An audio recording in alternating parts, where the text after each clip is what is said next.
but delighted to introduce our second panel, Pauline Anderson, OBE, Chair of Trustees for Traveller Movement, Dr. Claire Sumner, the London Advocacy Manager for the Child Poverty Action Group, and Diana Sutton, Director of the Bell Foundation. I will hand over to Mohammed for the opening questions. Thank you and welcome, panel. Diana, if I come to you first, why is persistent absence more of a problem for primary age children with English as an additional language than for secondary age? Yes, so we have looked and run the data, and we've also run a survey of some of our partner organisations. What you see very clearly from the data is that language combined with ethnicity is a risk factor in 8 out of the 10 groups who are severely absent and persistent absence.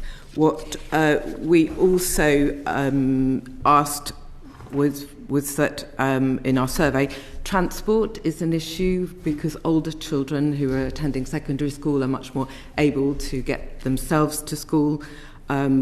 Also, older children see the importance of qualifications, as do parents. And the other, when we have previously looked at the data for the 2 years that it was collected in the school census on proficiency in English, new children and families, or children new to English, it's a much higher percentage in primary than secondary. So this would suggest that it is actually communication and that families are not proficient in English as well, and that children are understanding the system a lot better, and families. Unauthorised absences and holidays is not particularly more of an issue for this cohort than first language English pupils.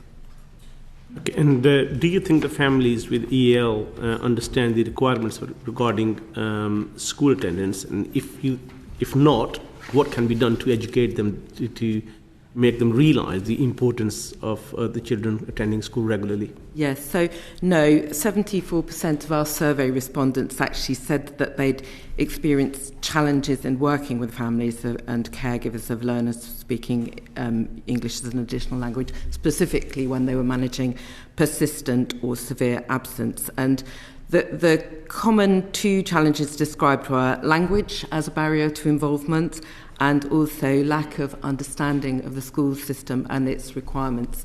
So they will have come from countries where the school system is different. They don't necessarily understand the requirements around attendance. But to speak on a positive note, what we also heard from schools was that for some families, the amount of time spent, or some schools, and trying to increase attendance and ensuring that they did understand the system really paid off in the long term. And we also know that bilingualism has very positive associations with attainment. So if you join the school system at 5, you will outperform the national average at 16. So it's really important to actually engage in the primary phase. We heard things like having buttons on the website that translates the school material into the home language. All these things are actually fairly cheap and very practical to do, and it's very much more about communication, coffee mornings, engaging parents, talking to parents, than a more punitive approach. One of my family members, when she was doing GCSEs that year, she was taken away on long holidays to Pakistan, and he missed GCSEs, and she still regrets it. And you know, I recently met a family when I was abroad. They were there for long holidays, and all they were worried about was the £250 or whatever fine is from the school, and they were not concerned the kids were missing their school. So what do you think, what can be done to educate these parents to realise how important it is that the kids attend the school and don't miss their lessons? Well, I think this is all about communication in the primary phase, that actually meeting parents, talking to parents, engaging parents. When we ran the data, unauthorised holidays isn't a bigger issue for this group than it is for first language pupils, but it is still an issue. So, absolutely talking about the importance of examinations and qualifications, but it is much more of an issue in the primary phase from the data. I mean, it's striking, isn't it, this fact that EAL children, over long term, tend to outperform. There's these issues on arrival are often challenging. I wonder, do you have any data as to which years within primary this is particularly susceptible? Because I guess one of the other issues might be the fact that we do start school earlier than many other European countries. And so is there an element to which those early years are seeing particularly high rates of absence? They are seeing higher rates. The biggest indicator on attainment for children with English as an additional language is proficiency in English, proficiency in the language of instruction, which is obviously common sense. But surprisingly, in England, it is not collected in the school database. It is in Wales, it is in other devolved jurisdictions, and it is in the States, in other countries. But we don't collect it. We should collect it. It has by far the greatest impact on attainment, and you see it very, very clearly. We've shared Professor Strand's data that we did with the University of Oxford on this. And so late arrival in the system has a severe penalty. So if you arrive in year 6 or you arrive in year 9, and we'll talk a little bit more about some late arrival issues. So I think, yes, school does start later in some countries, but what we heard from schools was actually having sort of coffee mornings, engaging parents, meeting parents. Also, we heard from one local authority that it's Coventry has a policy of always using the home language. That can really help. And as I said, with online translation tools now, this can be very cheap. It's not an expensive intervention. It's very practical. We translated in my own organisation guides on the system for Ukrainian parents coming in. And if we can do it as a charity, really, local authorities and government should be able to do that. And one of the issue the parents raise with me is those families who got very strong links back home and they like taking their kids on a regular basis. They find it very hard to afford the fares, etc. during the holidays, because it's all sometimes double and triple. So they take a risk during the term to take their kids. Do you think this is one of the problems? As I said, it's not more of a problem in the data sets for first language English pupils and EAL pupils. It is an issue, but it's not the biggest issue. Other discussions around late arrivals and the provision for them, which we hope will come on to. So, yes, it's obviously something that needs to be dealt with, but that is around engagement with families, seeing the importance of education. Thanks. We move on a little bit. So can you tell us the finding of your research on pupils who arrive in the school system between Key Stage 3 and Key Stage 5 with EAL? Yes, so late arrivals really do struggle in the system for a number of reasons. They may or may not have covered the curriculum in the country where they've come from.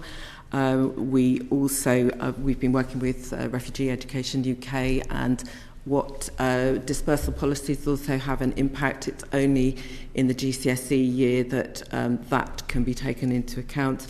So actually, you could get moved mid-year arrivals are an issue.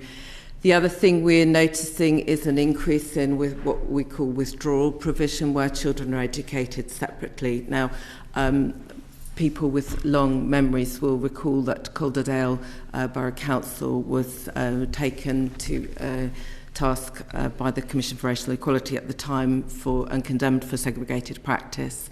We do see these segregated practices creeping back into the system. Obviously, integrating a child into the mainstream is the fastest route to language acquisition, and that's DFE policy. But we haven't had any guidance from the department since 2012 on this, and we do think it's really important because we see it creeping back into the system. What do you do when you've tried all of that and people are just not persistently not engaging and not having their child attend school? Does it demonstrate to everybody else that if you persistently do this, there is a penalty for it? Perhaps, I don't know whether other people would like to come in on this. Well, I'll just add that the teachers and the schools we spoke to felt fines were largely ineffective, and the issue for the EAL community is communication and actually not understanding the system, and the interventions like use of interpreters, translated information, school staff that speak the home language are much more effective, really. It's about what's actually going to really make a difference. Diana, 51% of boys in young offenders institutions are black compared to 14% of the population. 25% of children in custody are black compared with 4% in the general population. So what do you think is needed to challenge these inequalities and keep marginalised students in education and out of the school to prison pipeline? And what interventions are you aware of that improve attendance? So I would say there's been a vacuum of policy from the department on this issue since 2012, really. We're a very short briefing, and we've had we've had funding for refugee communities, but that's it. So our expertise, just to be very clear, is around English as an additional language rather than other ethnic groups. Not making policy from aggregate data sets, because if you look at EAL status alone without looking at ethnicity, time of arrival in the school system, first language, you get a very, very different picture, number one. Number two, actually issue guidance on this, issue policy on this, because we have had nothing, literally nothing. We've also had the decimation of ethnic minority achievement services following the removal of the ring-fenced funding. So pretty much all the support services from local authorities have disappeared in that time. So schools are operating in a vacuum of expertise, lack of teacher training in this area. I think that the other issue, particularly with late arriving students, is a particular types of provision that build access back to the mainstream or into the mainstream. So we're aware of positive practice in Kent, in Nottingham, in Bristol, where children are supported to learn English for a limited period of time and then access into the mainstream.